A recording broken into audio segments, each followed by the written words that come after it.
Assalamualaikum warahmatullahi wabarakatuh. Teman-teman karakter dan teman-teman ilmu yang selalu menginspirasi saya. Semoga puasa kalian lancar semua ya. Diberi kesehatan yang prima sehingga bisa menyelesaikan puasa Ramadan ini dengan sempurna. Amin. Teman-teman, marilah kita menjadi orang yang hidup di masa kini. Jangan hidup di masa lalu, jangan hidup di masa depan. Nanti malah mengganggu aktivitas kita yang hari ini. Terlalu memikirkan masa lalu itu akan mengganggu pemikiran-pemikiran di hari ini, dan kekhawatiran akan masa depan hari esok juga akan mengganggu konsentrasi aktivitas kita hari ini. Caranya gimana? Ternyata otak dan hati harus bekerja sama, karena kendali dari otak adalah dari hati. Teman-teman,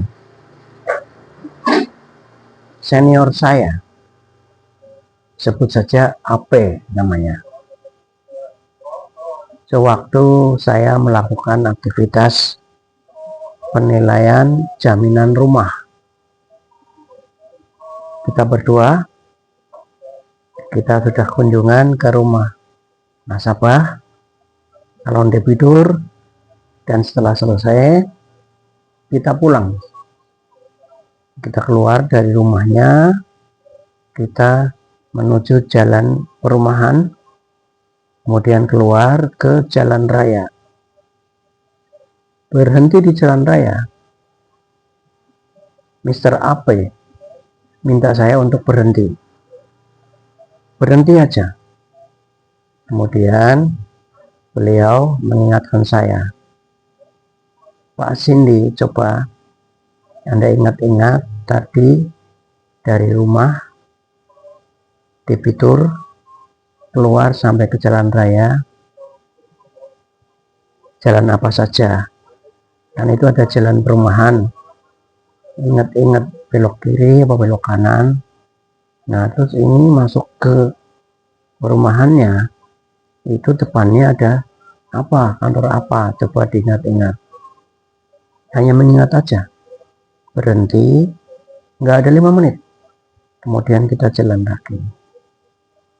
Di situ saya jadi mendapat pelajaran bahwa ketika kita menyimpan memori dengan tenang, maka itu akan teringat lama.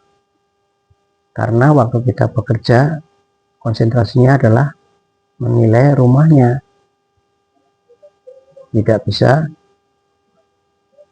tidak terlalu memperhatikan jalan-jalan yang dilewati. Cerita kedua, senior Jakarta, sebelum memberikan pelajaran kepada kami, beliau berpesan, menyimpan memori di dalam otak itu sama saja seperti menyimpan file di komputer, di mana foldernya, filenya, namanya apa. Itu penting sekali, karena ketika kita tidak memberi nama atau lupa namanya, di mana foldernya, itu kita akan kesulitan untuk mengingatnya kembali kelak. Ketika Setelah saya bekerja di bagian pelatihan, saya akan sering mengajar di kelas. Senior saya juga berpesan, Mbak Cindy, sebelum para siswa itu masuk kelas dan setelah masuk kelas, itu otak mereka masih berada di luar, belum terkumpul di dalam kelas. Jadi jangan sekali-kali Anda langsung masuk kepada materi, melainkan Anda harus bikin permainan dulu, singkat saja, dengan maksud supaya mengumpulkan pemikiran mereka di dalam kelas ini. Dan itu saya selalu praktekkan sampai sekarang. Jadi supaya otak mereka kumpul dulu di kelas. Teman-teman, Anda mungkin ingat, banyak orang kebanyakan utang, kemudian ada yang bunuh diri. Ada juga yang stres. Itu adalah disebabkan karena tingkat kekhawatirannya yang sangat tinggi, tingkat ketakutannya yang sangat tinggi, tingkat kecemasan yang sangat tinggi, bergabung menjadi satu, dan akhirnya dia jadi kolap. Teman-teman,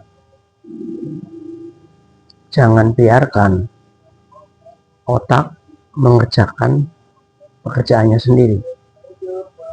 Manusianya lah yang mengatur kapan otak harus berpikir. Dan ini ternyata sudah diselidiki di dalam ilmu pengetahuan. Otak dalam konteks dengan emosi dan respon tubuh kita, tangan, kaki, semuanya, panca indera, itu tidak mengenali apakah yang kita pikirkan itu masa lalu atau masa depan. Ini ilmunya namanya neuroscience. Anda silakan kalau mau cek. Jadi otak itu tidak mengenali waktu.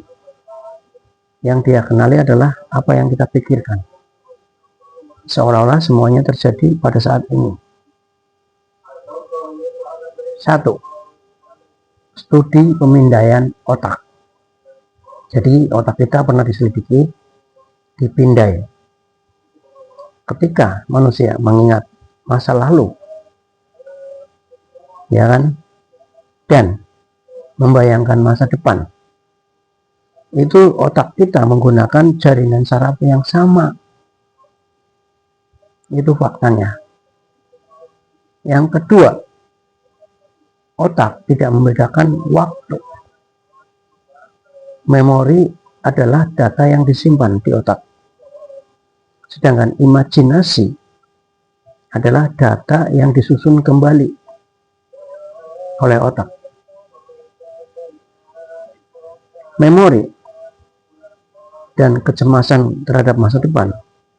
Kalau memori kan masa lalu, kecemasan terhadap hari esok, itu akan memicu zat kimia, stres namanya. Itu sama, baik itu kekhawatiran masa depan maupun penyesalan dari masa lalu Anda. Itu zat kimia yang diproses itu sama yang keluar. Namanya kurang lebih ya zat kimia stres. Imajinasi dan realita itu bagi otak itu sulit dibedakan. Peristiwa yang benar terjadi dan visualisasi yang kita pikirkan banget sehingga terlihat jelas seperti kenyataan, itu aktivitas neuronnya sama.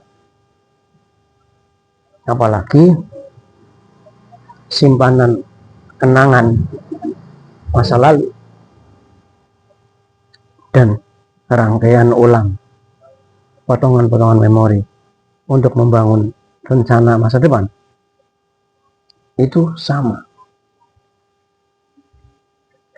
Orang menyebutnya overthinking. Overthinking adalah memikirkan masa depan dengan kecemasan yang tinggi, atau penyesalan terhadap masa lalu. Itu sering memicu respon yang sama, emosional yang sama, rasa takut, stres, dan rasa sedih. Meski sekarang ini Anda sedang duduk santai, saya juga, tapi apabila Anda terlalu menyesal atas masa lalu Anda, atau Anda terlalu khawatir dengan masa depan Anda, itu akan mempengaruhi otak Anda. Jadi marilah kita jangan terlalu menyesali masa lalu kita, dan jangan terlalu khawatir dengan apa yang akan terjadi esok hari. Nikmatilah hari ini agar kita bisa hidup di hari ini, bukan hidup di masa lalu dan bukan hidup di masa depan. Semoga bermanfaat. Terima kasih. Assalamualaikum warahmatullahi wabarakatuh.